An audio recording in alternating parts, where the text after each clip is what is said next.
ناس كتير جدا ما بتعرفش توصل للسورس نفسه. انا النهارده اكتشفت لكم اكبر مخزن لكل الشنط الميرور اوريجينال المستورده يا جماعه، من قلب المخزن نفسه جايبه لكم منها قطاعي وجمله كمان للي عاوز يشتغل على الاونلاين او عاوز يفرش المحلات بتاعته. عندها شويه شغل بجد مش هتلاقوه في اي مكان في مصر، لانها متميزه جدا جدا من الكوليكشن اللي عندها. وكمان الاسعار حرفيا يا جماعه برخص التراب.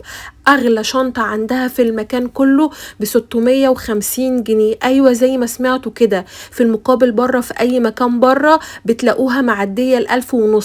ايوه يا جماعة، هي بتبيع من المخزن بتاعها قطاعي وجملة. دي كانت عينات بسيطة جدا جدا من الشغل الموجود عندها. عايزة اقول لكم ان هي بتقعد في وكالة البلح يوم الجمعة ويوم الاحد. اما بقى ده المكان اللي انا بصور منه، ده المخزن والمحل بتاعها. هتبيع من خلاله قطاعي لكل متابعيني وكمان جملة. اكتبولي تم في التعليقات، هبعت لكم كل التفاصيل. باي باي.